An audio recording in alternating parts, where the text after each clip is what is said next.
Bismillahirrahmanirrahim. Alhamdulillahi ala ihsanih wa syukru lahu ala taufiqihi wa amtinanih. Asyhadu an la ilaha illallah ta'ziman li sya'nih wa asyhadu anna Muhammadan abduhu wa rasuluhu da'iyan ila ridwanih. Salawatullahi alaihi wa ala alihi wa ashabihi wa ikhwanih. Qala ta'ala ya ayyuhalladzina amanu taqullaha haqqa tuqatih wa la tamutunna illa wa antum muslimun. Allahumma alimna ma yanfa'una wanfa'na bima 'allamtana wa zidna ilman ya rabbal alamin. Rabbi shrah li sadri wa yassir li amri wahlul 'uqdatam min lisani yafqahu qawli. Amma ba'du. Segala puji bagi Allah Subhanahu wa taala yang mempertemukan kita kembali di majlis ilmu ini, majlis yang Allah Subhanahu wa taala memberikan keberkahan, apatah lagi kita berada di majlis yang mana kita sama-sama belajar tentang kalamullah, firman Allah Subhanahu wa taala, Al-Qur'anul Karim. Dan pada pertemuan kali ini setelah Idul Fitri, ya, beberapa hari yang lalu, 1445 Hijriah bertepatan 2024, ya, kita akan memulai surat baru, yaitu surat Al-Ahzab. Jadi, surat Al-Ahzab adalah eh, surat yang ke eh, 70, surat ke-33, ya, surat yang ke-33 yang terdiri dari 73 ayat. Dan surat ini termasuk surat surat Madaniyah. Ini surat yang turun setelah hijrahnya beliau Shallallahu Alaihi Wasallam ke Madinah dari Mekah. Dan banyak kandungan dari 73 ayat ini di dalam surat Al-Ahzab yang insya Allah kita akan ambil satu persatu, yang isinya luar biasa. Nanti kita akan lihat berapa luar biasanya kandungan yang berada di dalamnya. Insya Allah kita akan ambil satu persatu, yang paling tidak kalau kita kumpulkan ada sekitar 16 kandungan surat Al-Ahzab itu. Saya akan buka untuk Anda sekalian supaya kita baca bersama kandungan dari surat Al-Ahzab. Yang pertama, surat Al-Ahzab eh, di ayat 1 sampai 8, ya, itu menjelaskan tentang hukum kekeluargaan, yang haruslah hukum kekeluargaan itu berdasarkan ketetapan Allah dan Rasulnya. Nanti ada penjelasan tentang hukum zihar, kedudukan anak angkat, kedudukan hubungan darah, dan juga hubungan darah dalam hukum waris. Kemudian poin yang kedua tentang bantuan Allah Subhanahu wa taala kepada kaum muslimin dalam peperangan Ahzab, yang mana kaum muslimin itu diserbu dari segala penjuru, ya. Mereka berkumpul, berahzab, bersekutu, ya, untuk menghanguskan Rasulullah Shallallahu Alaihi Wasallam bersama para sahabatnya. Kemudian juga dia eh, bercerita tentang perang Bani Quraidah. Bani Quraidah ini orang Yahudi, mereka yang berada di Madinah itu.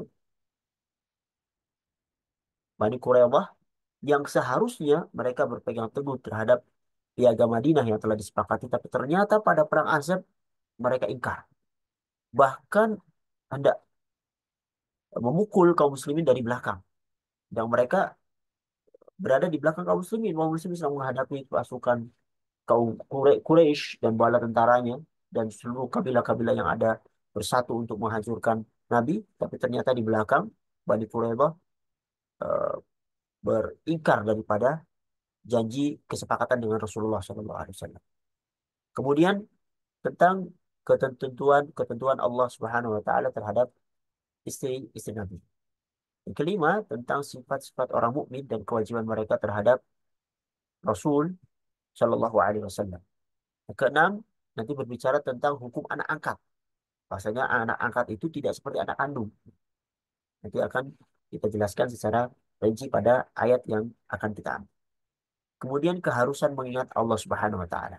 Yang kedelapan, bahasanya Muhammad Shallallahu alaihi wasallam adalah rasul yang diutus untuk segenap umat manusia. Kemudian yang sembilan, tentang beberapa ketentuan Islam tentang hukum perkawinan.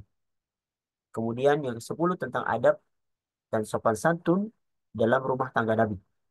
Kemudian yang ke-11, tentang keharusan wanita untuk memakai jilbab ya bila berada di luar rumah. Ya. Kemudian yang selanjutnya, tentang ancaman-ancaman terhadap orang-orang munafik dan orang-orang yang membuat kerusuhan di Madinah. Yang ke-13, tentang bahasanya hanya Allah sajalah yang mengetahui terjadinya hari berbangkit, termasuk juga hari kiamat. Ya, hanya Allah yang mengetahuinya. Bahkan Nabi tidak tidak mengetahui. Lalu bagaimana? Ya, yang orang kedudukan di bawah Nabi ngaku-ngaku tahu nanti kiamat tanggal sekian, sekian. Nah, itu berarti langsung bisa kita bilang itu bohong gitu kan? Karena Nabi aja nggak mengetahui, apalagi yang di bawah, derajatnya di bawah Nabi. Kemudian tentang ancaman terhadap orang-orang kafir. Yang ke-15, tentang takwa kepada Allah Subhanahu wa taala, itulah yang membawa kepada perbaikan amal dan ampunan dari dosa-dosa. Dan yang ke-16, tentang segi kezaliman dan kebodohan manusia, yaitu yang menerima tugas dari Allah Subhanahu wa taala tapi tidak melaksanakannya. Bahkan dikatakan gunung saja ya, itu tidak berkenan menerima ini karena mengetahui apa akibat daripada menerima amanah yang Allah Subhanahu wa taala bebankan kepada makhluknya. Para hadirin yang dirahmati Allah Subhanahu wa taala, inilah yang akan kita ambil dari 73 ayat di surat Al-Ahzab ini. Baik, sebelum kita masuk ke ayat demi ayat dari Quran surat Al-Ahzab, kita eh, beri pembukaan bahwasanya Al-Ahzab itu adalah jamak atau eh, plural ya dari lafaz mufrad singular, ini bahasa Inggris ya, dari Al-Hizb, kelompok. Jadi Al-Ahzab adalah kelompok-kelompok atau sekutu-sekutu, kumpulan-kumpulan. Yang mana kalau kita eh, sebut Al-Ahzab, kita teringat dengan perang Ahzab. Yang mana di perang Ahzab inilah yang Allah Subhanahu wa taala menolong nabinya dengan berbagai macam usaha kaum musyrikin untuk menghancurkan Islam biar bagaimanapun. Walaupun mereka berkumpul, ternyata Allah Subhanahu wa taala eh, akan menolong kaum muslimin untuk memerangi orang-orang yang tidak beriman pada Allah Subhanahu wa taala. Ya. Jadi disebut dengan perang Ahzab karena kaum musyrikin Quraisy itu bergabung dengan kabilah-kabilah lain. Termasuk diantaranya adalah orang-orang Yahudi.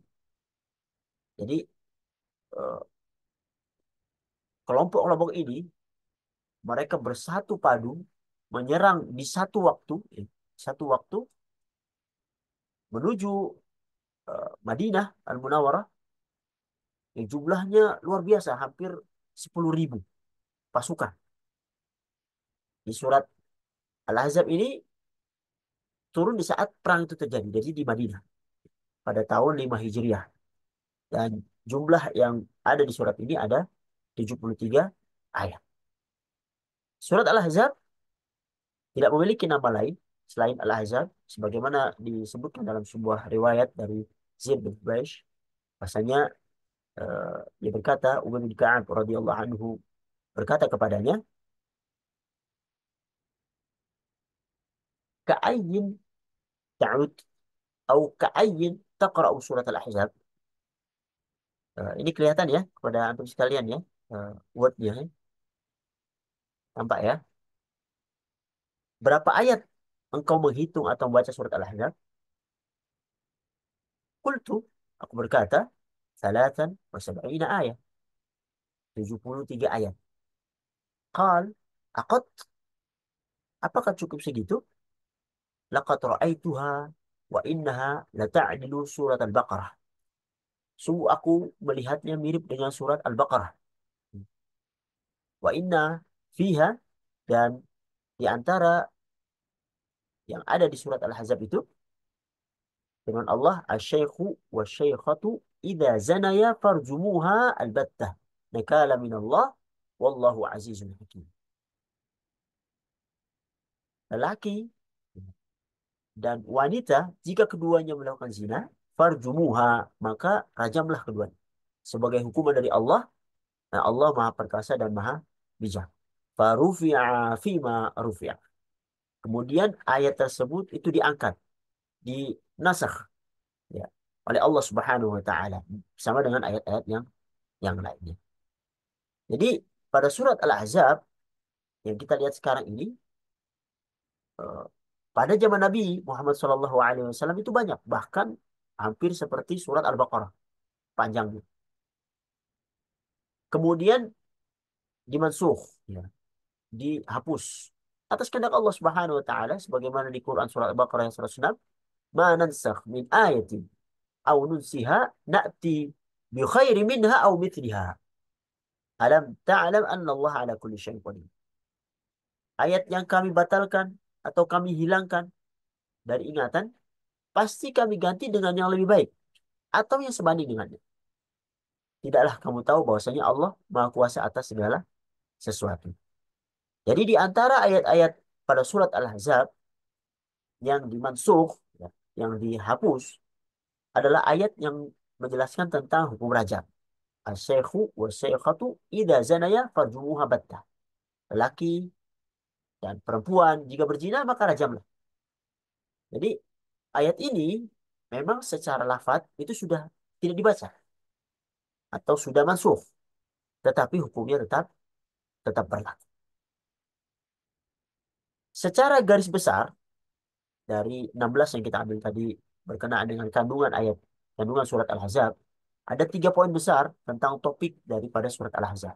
Yang pertama tentang masalah keimanan, yang kedua tentang perang Azab, dan yang ketiga tentang pemuliaan Nabi Shallallahu Alaihi Wasallam. Jadi Allah Subhanahu Wa Taala memuliakan nabinya Muhammad Shallallahu Alaihi Wasallam yang kita lihat dengan jelas di surat ini di dalam beberapa ayat. Yang pertama Allah Subhanahu Wa Taala menyebutkan An-Nabi. An-Nabi maksudnya Nabi Muhammad SAW itu sebanyak 15 kali. Ya, ini bentuk pengagungan dan pemuliaan kepada beliau Sallallahu Alaihi Wasallam. Allah menyebutkan Ar-Rasul. Ar-Rasul maksudnya Muhammad Sallallahu Alaihi Wasallam 13 kali. Kemudian di surat Al-Ahzab itu dibuka dengan Ya ayuhan Nabi. Wahai Nabi. Maksudnya Nabi di sini beliau Sallallahu Alaihi Wasallam. Kemudian Allah Subhanahu Wa Taala menyifati nabinya dengan syahidan wa mubashiran wa nadhira wa da'iyan ila Allah bi'idnihi wa sirajan munira. Di ayat 45 sampai 46. Bahwasanya beliau Shallallahu Alaihi Wasallam itu sebagai saksi, memberi kabar gembira, memberi peringatan, yang mengajak kepada Allah, dan juga sebagai cahaya yang menerangi. Kemudian di ayat 56, Allah Subhanahu Wa Taala menyuruh, atau Allah dan malaikatnya itu bersolawat kepada Nabi Shallallahu Alaihi Wasallam. Kemudian menyuruh kaum muslimin, orang-orang beriman, untuk bersolawat kepada beliau Shallallahu Alaihi Wasallam. Kemudian juga ada ayat-ayat tentang eh, kemuliaan istri-istri beliau Shallallahu Alaihi Wasallam. Kemudian di ayat 40 kita lihat bahwasanya Nabi Muhammad itu disebut dengan Nabi yang terakhir. Tidak ada Nabi setelah Nabi Muhammad Shallallahu Alaihi Wasallam. Jadi kalau ada yang mengaku Nabi, maka dia dikatakan kadzdzab, bohong. Kemudian Nabi Muhammad Shallallahu Alaihi Wasallam itu lebih utama kepada orang-orang beriman dari orang-orang beriman itu kepada diri mereka sendiri. Jadi harus kecintaan kepada Nabi itu lebih besar daripada kecintaan kita kepada diri kita sendiri. Dan ini semua menunjukkan tentang keagungan beliau Shallallahu Alaihi Wasallam, yang mana Allah Subhanahu Wa Taala mengkhususkan untuk mengagungkan beliau di dalam ayat-ayat di dalam surat Al-Ahzab yang akan kita bahas pada kesempatan kali ini. Para hadirin yang rahmati Allah Subhanahu Wa Taala, dan untuk kesempatan kali ini kita akan ambil tiga ayat, ya. Ayat pertama, kedua, dan ketiga insya Allah yang menjelaskan tentang hukum kekeluargaan haruslah berdasarkan ketetapan Allah dan Rasulnya. Sebenarnya ada 8 ayat, tapi kita ambil dulu tiga ayat tentang takwa dan tawakal kepada Allah Subhanahu wa Ta'ala. Kita tilawah dulu ya.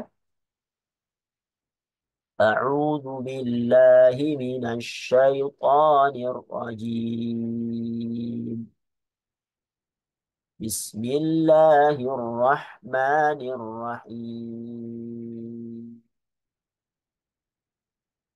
يا أيها النبي اتق الله ولا تطع الكافرين والمنافقين إن الله كان عليما حكيما واتبع ما يوحى إليك من ربك إن الله كان بما تعملون خبيرا وتوكل على الله وكفى بالله وكيلا. Para hadirin rahmati Allah Subhanahu wa taala, di ayat yang pertama Allah Subhanahu wa taala menyebutkan pengkhususan eh, panggilan kepada beliau Shallallahu Alaihi Wasallam. Ya ayuhan nabi, wahai nabi. Ya ayuhan nabi yuttaqillah, wahai nabi bertakwalah kepada Allah. Wala tuti'il kafirina wal munafiqin. Jangan engkau eh, ikuti, jangan engkau turuti al-kafirina wal munafiqin. Orang-orang kafir dan orang-orang munafik. Jangan kamu turuti. Innallaha kana aliman hakima. Sesungguhnya Allah itu maha mengetahui lagi maha maha bijaksana. Allah Subhanahu wa taala membuka ayatnya dengan memanggil beliau Shallallahu Alaihi Wasallam, ya ayuhan nabi, wahai nabi. Ya. Ini merupakan bentuk pemuliaan kepada Rasulullah Shallallahu Alaihi Wasallam. Ada dua bentuk penyebutan Nabi Muhammad Shallallahu Alaihi Wasallam di dalam Al-Quran. Yang pertama dalam bentuk pengkabaran.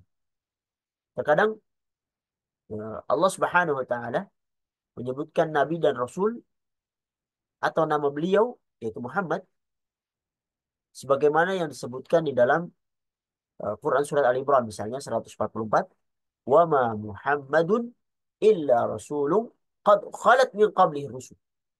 Dan Muhammad hanyalah seorang rasul yang sebelumnya telah berlalu beberapa rasul. Di Quran surat Al-Fatih ayat 29. Muhammadur Rasulullah walladzina ma'ahu asyidda'u 'alal kuffari ruhama'u bainahum. Muhammad adalah utusan Allah. Dan orang-orang yang bersama dengan dia itu bersikap keras terhadap orang-orang kafir, tapi berkasih sayang terhadap sesama mereka. Di Quran surat Al-Ahzab ayat 40. Maka Muhammadun aba ahadin min rijalikum, walakin Rasulullah wa khataman nabiyyin wa kana Allah bikulli syai'in alima. Muhammad itu bukanlah bapak dari seorang di antara kamu, tapi dia adalah utusan Allah dan penutup para nabi. Wa kana Allah bikulli syai'in alima.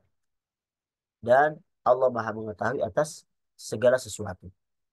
Di Quran surat Al-Furqan ayat 30, wa qala ar-rasul ya rabbi inna qaumi ittakhadhu hadzal qur'ana mahjura. Dan Rasul, maksudnya Muhammad sallallahu alaihi wasallam itu berkata, ya Rabbi, ya Tuhanku, Inna qaumi ittakhadhu hadzal Qur'ana mahjura. Sesungguhnya kaumku telah menjadikan Al-Quran ini sesuatu yang diabaikan. Ya.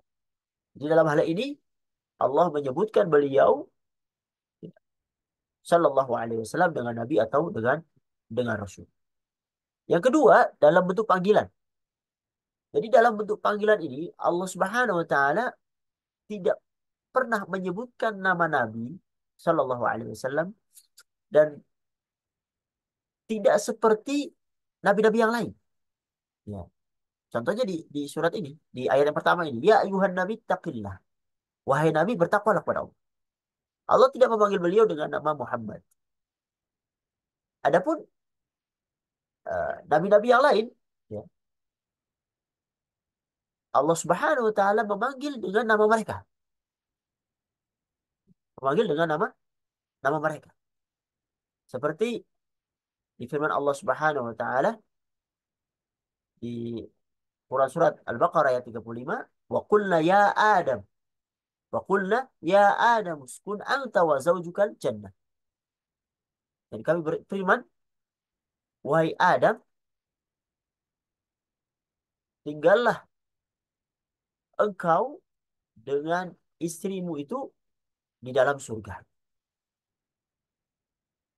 Di ayat yang lain, Allah memanggil nabi yang lain dengan falamma a falamma ataha nudiya ya Musa.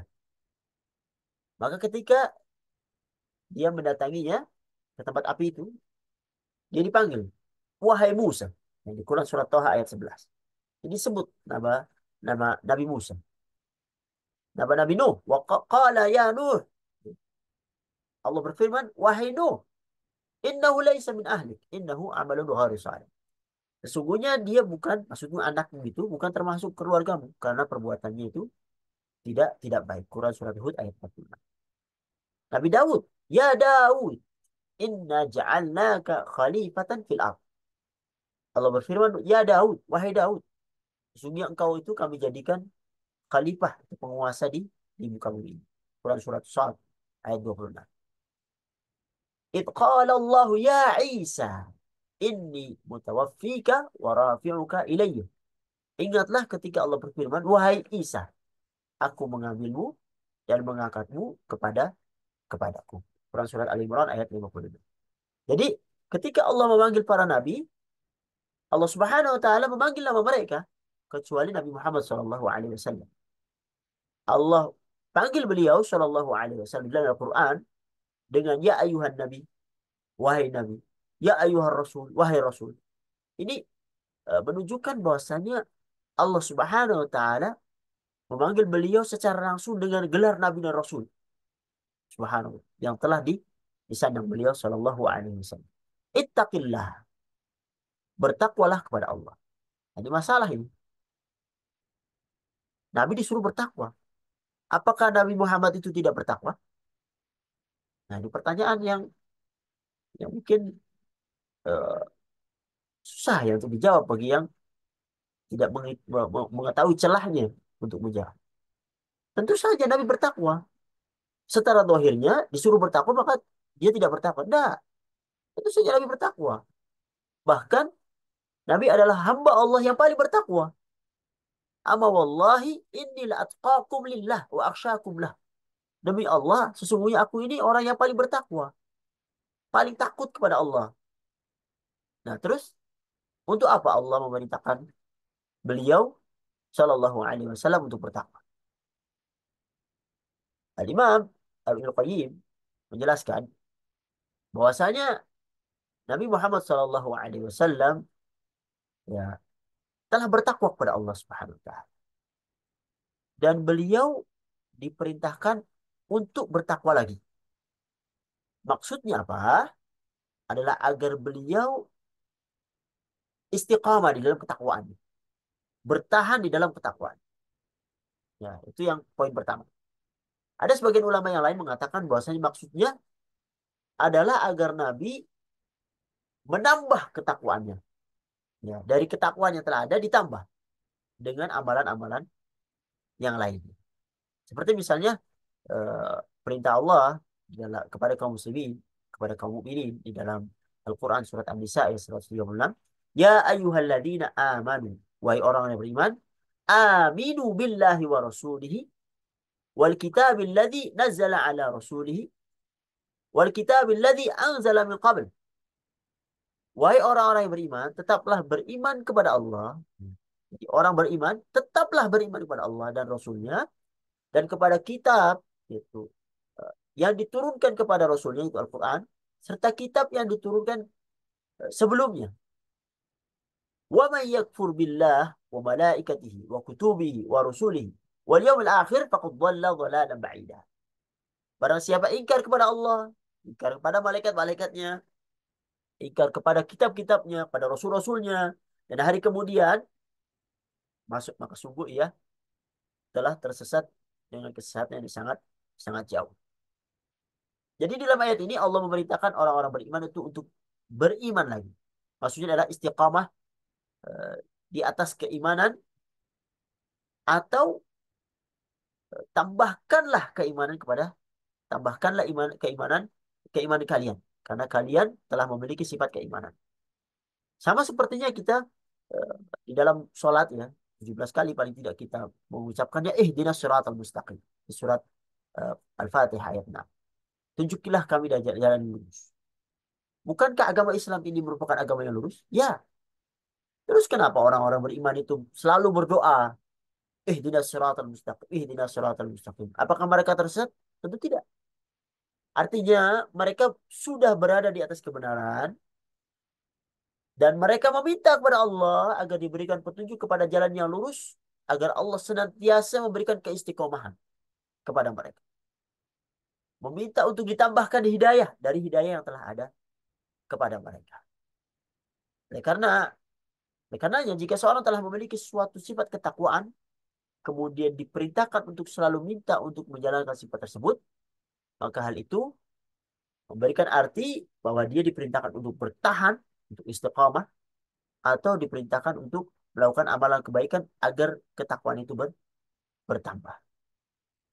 Allah Subhanahu wa taala juga memerintahkan kepada Muhammad untuk bertakwa, karena ternyata kalau kita lihat nanti di asbabun nuzulnya, beliau Shallallahu alaihi wasallam itu sering digoda oleh orang-orang kafir, orang-orang munafik.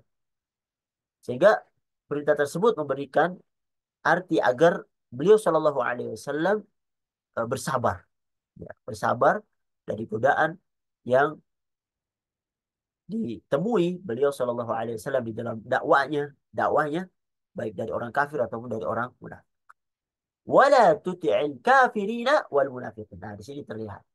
Janganlah engkau menuruti keinginan orang-orang kafir dan orang munafik. Jadi orang kafir itu adalah orang yang menampakkan kufuran. Jelas-jelas menampak. Sedangkan orang munafik, dia kufur tapi disembunyikan. Didohirkannya, dohirnya muslim, tapi kekufurannya disembunyikan. Dan pada saat awal-awal dakwah ya,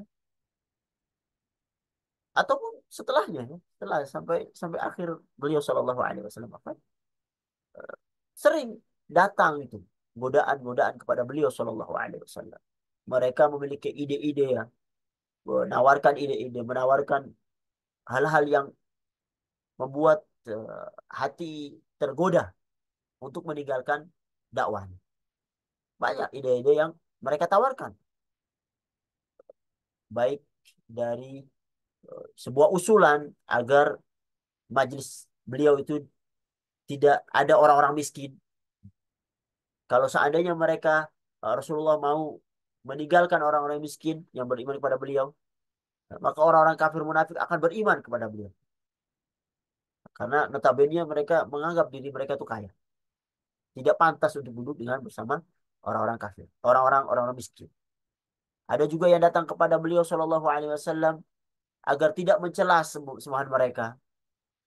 Jika beliau mau melakukannya, maka akan diberi harta, beri kedudukan, ya, diberi perkara-perkara dunia. Tapi beliau Allah jaga. Terus digoda agar beliau menghentikan dakwanya. Sampai ya namanya manusia, akhirnya terbetik di hati beliau Shallallahu alaihi wasallam untuk ya, memikirkan tentang ide mereka agar sebagai wasilah supaya mereka masuk Islam.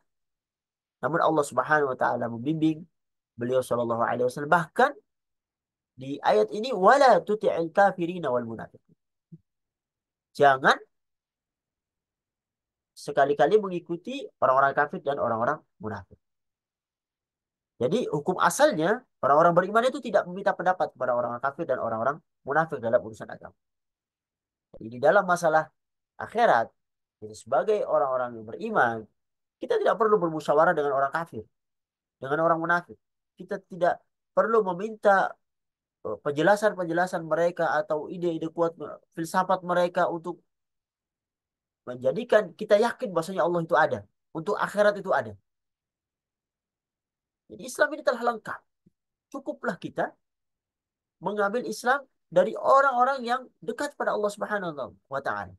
Karena hal ini terjadi ya, orang-orang Islam tapi berguru kepada orang-orang kafir. Walaupun notabene dia hafal Quran, hafal tafsir, tapi dia tidak beriman. Jadi apa gunanya ilmu itu ketika tidak masuk ke dalam hati, tidak diamalkan dalam perbuatan. Dan ini terjadi. Orang-orang liberal yang belajar kepada orang-orang kafir, tapi hafal Al-Quran, tapi hafal tafsir, tapi hanya sekedar sekedar melihat sebagai ilmu tadi. Sedangkan Islam tidak, harus beriman. Yang menjadikan iman itu dia beramal sesuai dengan apa yang Allah dan Rasulnya tetapkan. Karena apa? Inna Allah kana aliman hakimah. Karena Allah sesungguhnya Allah maha mengetahui dan maha bijaksana. Jadi ini disebut dengan jumlah taklili, yaitu yang menjelaskan sebab. Artinya, kenapa Allah melarangmu, wahai Nabi, wahai Muhammad Sallallahu Alaihi Wasallam? Karena Allah itu maha mengetahui lagi maha bijak. Jadi seandainya menaati mereka itu membuahkan kebaikan, maka Allah mengizinkan beliau. Namun ternyata apa? Allah Subhanahu wa taala Maha mengetahui segala sesuatu, mengetahui yang terbaik untuk nabinya dan mengetahui yang terbaik untuk orang-orang yang beriman, maka Allah larang beliau dan juga kaum mukminin ya, untuk mengikuti orang-orang kafir dan orang munafik. Karena mereka sekali-kali tidak menginginkan kebaikan untuk kaum kaum muslimin.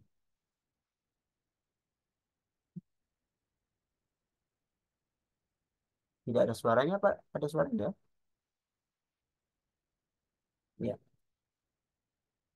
Bahkan mereka menginginkan kehancuran Islam dan kaum muslimin. Syekh Al-Utsaimin menyebutkan tentang firman Allah ya ayuhan nabi ada tiga kemungkinan. Kemungkinan pertama, pembicaraan ini ditujukan kepada Nabi Muhammad dan juga berlaku bagi orang-orang yang beriman. Ya.